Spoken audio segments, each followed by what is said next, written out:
Hello नमस्कार। स्वागत है आपका गाथा विद सुनील में। आपने अगर अभी तक गाथा विद सुनील को सब्सक्राइब नहीं कर रखा है तो कृपया सब्सक्राइब कर लीजिए। हम लगातार रोचक जानकारियों से और गाथाओं से भरा वीडियोस लाते रहेंगे, तो कृपया गाथा विद सुनील से ज़रूर जुड़िए। यदि आप भी इन 14 तरह के लोगों में शामिल हैं तो सावधान हो जाइए। बालीपुत्र अंगद रावण की सभा में रावण को सीख देते हुए बताते हैं कि कौन से ऐसे 14 दुर्गुण हैं जिनके होने से मनुष्य मृतक के समान माना जाता है और उसका विनाश निश्चित हो जाता है। हो सकता है कि आप लोगों में भी ये 14 प्रकार के दुर्गुण हों। तो आइए जानते हैं कि ऐसे कौन कौन से 14 दुर्गुण हैं जो व्यक्ति के लिए हानिकारक हैं। नंबर 1, वाम मार्गी। इसे उस दौर का कौल कहा जाता था। कौल मार्ग अर्थात तांत्रिकों का मार्ग, जादू, तंत्र मंत्र, टोना टोटका, इनमें विश्वास करने वाले कौल भी हो सकते हैं। कौल या वाम का अर्थ है यह है कि जो व्यक्ति पूरी दुनिया से उल्टा चले, जो संसार की हर बात के पीछे नकारात्मकता खोज ले और जो नियमों, परंपराओं और लोक व्यवहार का घोर विरोधी हो, वह वाम मार्गी है। ऐसा करने वाले लोग उस समाज को दूषित ही करते हैं। यह लोग उस मुर्दे के समान हैं जिसके संपर्क में आने पर कोई भी मुर्दा बन जाता है। वामपंथ देश, समाज और धर्म के लिए घातक है। नंबर 2, कामुक। काम का अर्थ है भोग और संभोग। बहुत से लोगों के लिए उनकी जिंदगी में सेक्स ही महत्वपूर्ण होता है। कहते हैं कि अत्यंत भोगी, विलासी और काम वासना में लिप्त रहने वाला व्यक्ति धीरे धीरे मौत के मुंह में स्वतः ही चला जाता है। ऐसे व्यक्ति वक्त से पहले बूढ़ा हो जाता है। उसे हर तरह के रोग या शोक घेर लेते हैं। ऐसे व्यक्ति के मन की भावनाएं या इच्छाएं कभी पूरी नहीं होती। वह कुतर्की भी होता है। जिसके मन की इच्छाएं कभी खत्म नहीं होती और जो प्राणी सिर्फ अपनी इच्छाओं के अधीन होकर ही जीता है, वह मृतक समान है। नंबर 3, कृपण। कृपण को प्रचलित शब्द में कंजूस कह सकते हैं, लेकिन कृपण तो महाकंजूस होता है। चमड़ी चली जाए लेकिन दमड़ी नहीं देगा वाली कहावत को वो चरितार्थ करता है। ऐसे व्यक्ति द्वारा अर्जित धन का उपयोग ना तो वो खुद कर पाता है और ना ही उसका परिवार। अति कंजूस व्यक्ति को मृतक समान माना गया है। ऐसा व्यक्ति धर्म और कर्म के कार्य करने में, आर्थिक रूप से किसी कल्याण कार्य के लिए दान देने या उसमें हिस्सा लेने से बचता है। नंबर 4, विमूढ़। विमूढ़ को अंग्रेजी में कंफ्यूज्ड व्यक्ति कहते हैं। इसे भ्रमित बुद्धि का व्यक्ति भी कह सकते हैं। इसे गफलत में जीने वाला और अपने विचारों पर दृढ़ नहीं रहने वाला व्यक्ति भी कह सकते हैं। कुल मिलाकर ऐसा व्यक्ति मूढ़ और मूर्ख होता है। ऐसा व्यक्ति खुद कभी निर्णय नहीं लेता। उसकी जिंदगी के हर फैसले कोई दूसरा ही करता है। अब सोचिए, हर काम को समझने या निर्णय को लेने में किसी अन्य पर आश्रित रहने वाले व्यक्ति को मृतक समान ही तो मानेंगे। ऐसे ही लोग ईश्वर को छोड़कर कथित बाबाओं, ज्योतिषियों और चमत्कार दिखाने वाले ढोंगी लोगों के यहाँ शरण लिए होते हैं। नंबर 5, अति दरिद्र। इस शब्द का अर्थ है गरीब या निर्धन नहीं होता। यदि आपके घर में कचरा फैला है, सामान अस्त व्यस्त बिखरा पड़ा है, तो लोग कहते हैं कि क्या दरिद्रता फैला रखी है। दरिद्रता का संबंध गंदगी से भी है। स्वच्छता से दरिद्रता का नाश होता है। आप कितने ही गरीब हों, लेकिन स्वच्छ रहेंगे तो धनवान बनने के रास्ते खुलते जाएंगे। दरिद्रता एक रोग के समान है। दरिद्र या दरिद्रता का सम्मान करने से दरिद्रता पोषित होती है। गरीबों की गरीबी दूर करने के हर उपाय उस व्यक्ति, उसके समाज और उसके सरकार को करना चाहिए। यदि समाज में कोई व्यक्ति दीनहीन, दुखी और दरिद्र है तो उसकी जिम्मेदारी सभी की बनती है। गरीबों को अमीर बनाने का लक्ष्य होना चाहिए। यह तभी होगा जबकि हम दरिद्रता से घृणा करने लगेंगे। दरिद्र से नहीं है, दरिद्रता से घृणा करना बहुत जरूरी है। बहुत से शायर या साहित्यकार या भक्त लोग फकीरी जीवन को सम्मान देते हैं। यही कारण रहा है कि हमारा देश अमीर होने के बावजूद दीनहीन बन गया था। दरिद्रता कई प्रकार की होती है। कोई धन से, कोई आत्मविश्वास से, कोई साहस से, कोई सम्मान से और कोई ज्ञान से दरिद्र होता है। लेकिन जिस व्यक्ति में ये सभी दुर्गुण विद्यमान हैं, वह अति दरिद्र व्यक्ति माना जाता है। ऐसा व्यक्ति मृतक के समान है। ऐसे व्यक्ति की सहायता करने वाला पुण्य प्राप्त करता है। नंबर 6, अजसी। ब्रजमंडल में यश को जस कहा जाता है, अर्थात अजस इसी शब्द से बना है।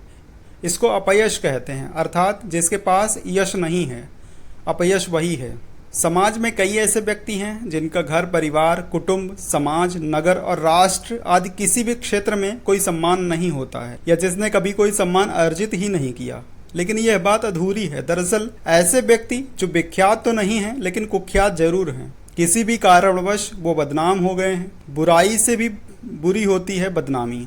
समझदार व्यक्ति हर प्रकार का नुकसान उठाने के लिए तैयार रहता है बदनामी से बचने के लिए। बदनामी से सब कुछ नष्ट हो जाता है। बदनाम व्यक्ति भी मृतक के समान ही होता है। नंबर 7, अति बूढ़ा। अत्यंत वृद्ध व्यक्ति भी मृतक समान होता है, क्योंकि वह अन्य लोगों पर आश्रित हो जाता है।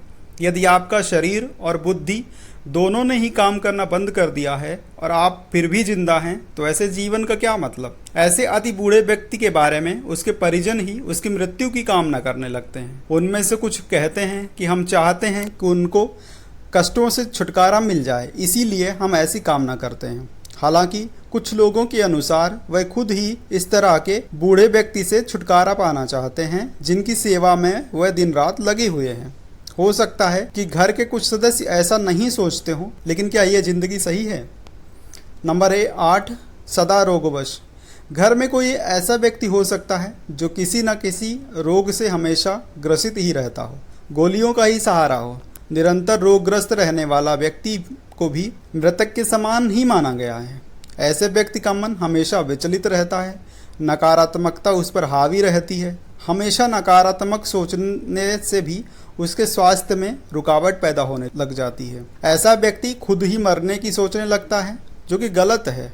इस तरह की सोच से वह जीवित होते हुए भी स्वस्थ जीवन के आनंद से वंचित रह जाता है। ऐसे व्यक्ति को चाहिए अपने आहार में बदलाव करे, नियमित योग करे और नियमित ध्यान करे, तो निश्चित ही वह 1 वर्ष में पूर्ण स्वस्थ हो सकता है। नंबर 8, संतत क्रोधी। निरंतर क्रोध में रहने वाले व्यक्ति को तुलसीदास जी ने संतत क्रोधी कहा है। हर छोटी छोटी बात पर जिसे क्रोध आ जाए, ऐसा व्यक्ति भी मृतक के समान ही है। क्रोधी व्यक्ति के अपने मन और बुद्धि दोनों पर ही नियंत्रण नहीं रहता। जिस व्यक्ति का अपने मन और बुद्धि पर नियंत्रण ना हो, वो जीवित होकर भी जीवित नहीं माना जाता।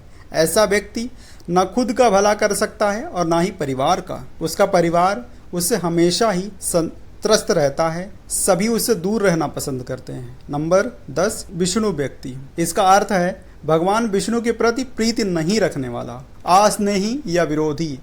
इसे ईश्वर विरोधी भी कहा गया है। ऐसे परमात्मा विरोधी व्यक्ति मृतक के समान हैं। ऐसे अज्ञानी लोग मानते हैं कि कोई परम तत्व है ही नहीं।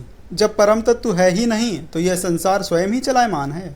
हम ही हमारे भाग्य के निर्माता हैं, हम ही संसार चला रहे हैं। हम जो करते हैं वही होता है। अविद्या से ग्रस्त ऐसे ईश्वर विरोधी लोग मृतक के समान हैं, जो बगैर किसी आधार और तर्क के ईश्वर को नहीं मानते। उन्हें ईश्वर के नहीं होने के कई कुतर्क एकत्रित कर रखे हैं। नंबर 11, श्रुति और संत विरोधी। वेदों को श्रुति कहा गया है और स्मृतियाँ, रामायण, पुराण आदि को स्मृति। श्रुति ही हिंदू धर्म का एकमात्र धर्म ग्रंथ है। जिसने वैदिक यम नियमों का पालन किया, ध्यान, क्रिया और प्राणायाम का तप किया, वही संत होता है। इसके अलावा ज्ञान और भक्ति में डूबे हुए लोग भी संत होते हैं। श्रुति विरोधी अर्थात वेद विरोधी इस धरती पर मृतक के समान हैं। वेद के बाद संत विरोधी लोग भी मृतक समान हैं। नंबर 12, तनुपोषक। तनुपोषक का अर्थ खुद के तन और मन को ही पोषित करने वाला, खुद के स्वार्थ और आत्मसंतुष्टि के लिए ही जीने वाला। ऐसे व्यक्ति के मन में किसी भी अन्य के लिए कोई भाव या संवेदना नहीं होती। ऐसा व्यक्ति भी मृतक के समान ही होता है। आपने देखे होंगे ऐसे बहुत से लोग जो खाने पीने में, पहनने ओढ़ने में, घूमने फिरने में, हर बात में सिर्फ यही सोचते हैं कि सारी चीज़ें पहले मुझे मिलें, बाकी किसी अन्य को मिले या ना मिले। ऐसे लोगों के मन में अपने परिवार, समाज और राष्ट्र के लिए कोई भावना नहीं होती। यह सभी के लिए अनुपयोगी और मृतक के समान है। ये खुद की कमाई को खुद भी ही खर्च करेंगे और दूसरे की कमाई का भी खाने की आस रखेंगे। नंबर 13, निंदक। हालांकि कबीरदास जी ने कहा है कि निंदक नियरे राखिए, आंगन कुटी छवाए, बिन पानी साबुन बिना निर्मल करे सुभाए। लेकिन यहाँ पर जिस निंदक व्यक्ति की बात कर रहे हैं वो अलग किस्म का है। कई ऐसे लोग होते हैं जिनका काम ही है निंदा करना। उन्हें इससे कोई मतलब नहीं रहता कि क्या अच्छा है और क्या बुरा। उन्हें तो लोगों में कमियां ही नजर आती हैं। कटु आलोचना करना ही उनका धर्म होता है। ऐसे लोग किसी अच्छे काम की भी आलोचना करने से नहीं चूकते हैं। ऐसा व्यक्ति जो किसी के पास भी बैठे तो सिर्फ किसी न किसी की बुराई ही करे, ऐसे लोगों से बचकर रहें। नंबर 14, अघखानी। समाज में ऐसे बहुत से लोग हैं जो पाक कर्म के द्वारा धन या संपत्ति अर्जित करके अपना और अपने परिवार का पालन पोषण करते हैं। ऐसे व्यक्ति भी मृतक के समान हैं। उसके साथ रहने वाले लोग भी उसी के समान हो जाते हैं। पाप की कमाई पाप में ही जाती है। इस तरह यदि आप भी इन 14 तरह के लोगों में शामिल हैं तो कृपया अपनी आदतों में बदलाव करिए, जिससे आप जीवन में नई ऊंचाइयों को छू सकें। उम्मीद करता हूँ ये वीडियो आपको अच्छा लगा होगा। कृपया सब्सक्राइब करिए गाथा विद सुनील को। धन्यवाद।